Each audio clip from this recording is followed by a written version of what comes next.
Everyone, Hitesh here from ET's Person Tech team. Now today we're taking a look at two brand new devices from Samsung. It's the Galaxy M10 and M20.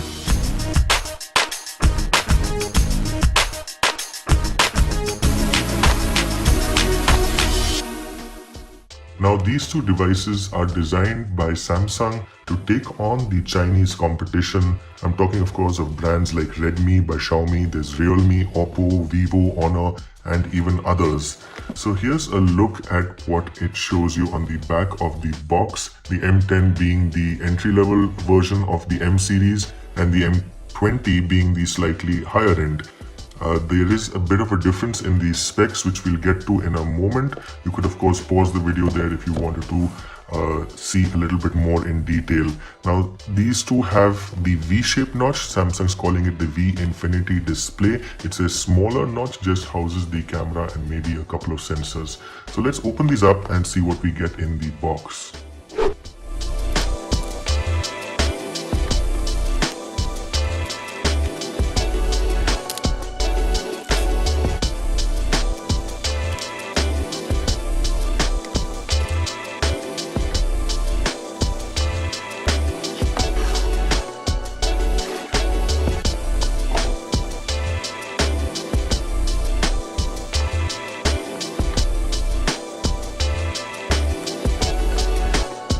So here's what you get in the box. This is the M10 on the left, M20 on the right.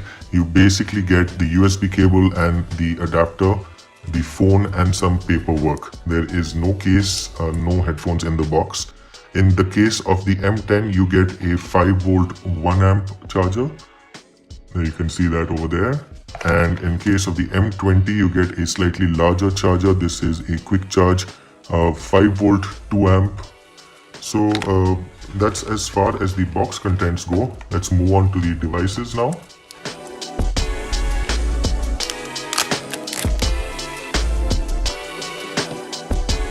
Now before we get into a little more detail on the phones, let me just show you the box prices here. On the left, 9290 for the M10 and 13390 for the M20. However, note that there are going to be two versions of both of these.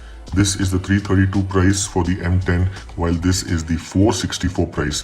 The M20 will also have a 332 and this one will also have a 464. So we're looking at a price of about 8,999 for the entry-level 332 version of the M10 and possibly a price of about 11 to 13,000 depending on whether you go for the 332 or 464 version of the M20. So now let's move on to the phones. The M10 on the left, it has a 6.22-inch HD Plus and it's an Exynos 7870 processor. It's a 1.6 GHz octa-core. I mentioned already 332, 464 options. It has a 3400 mAh battery. Up front is a 5 megapixel f2.0 front camera and around the back it has 13 megapixel f1.9 and a 5 megapixel f2.2. So there's a dual camera.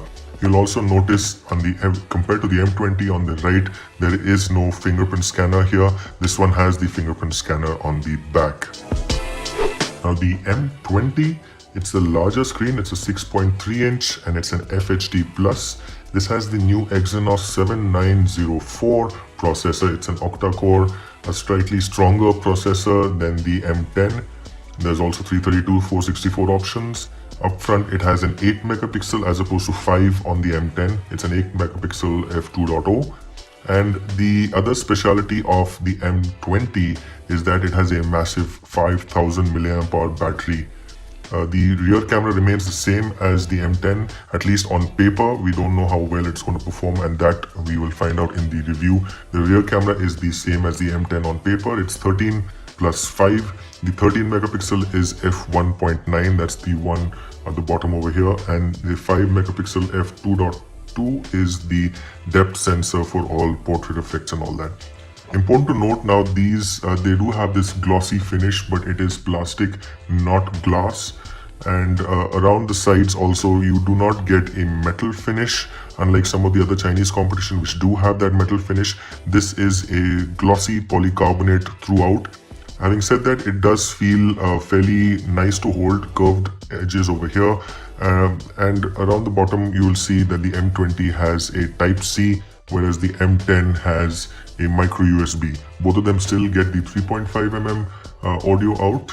This one has the speaker grill on the back, while the M20 has it in a more conventional place over here. Power and volume on the right hand side, and the SIM tray on the left. So let's power these on and I'll show you quickly what the interface looks like. So here's a closer look at the devices. The M10 is on the left, M20, the more premium phone, is on the right. Hopefully you can tell that the M20 has slimmer bezels, especially if you look at the chin area at the bottom over here. You'll be able to tell that they've managed to fit in a larger display. It's also quite obviously a better display, higher resolution. And if you look at the fluidity, this is Samsung Experience. So version 9.5, and these phones have Android 8.1 out of the box.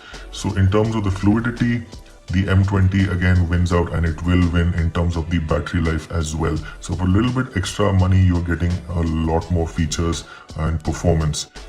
In terms of the Samsung Experience, there is a little bit of duplication again that goes on. That's typical Samsung. They have their own web browser in addition to Chrome. The gallery is there in addition to Google Photos. They have the Galaxy apps in addition to Play Store. And a similar experience here. There are some pre-installed apps.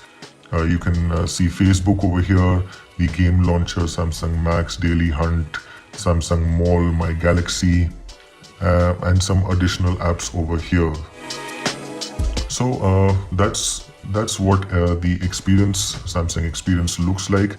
And that's about it for these devices. A first quick look at these devices. If you have any questions regarding these, do let us know in the comment section or reach out directly via Twitter. Thanks for watching.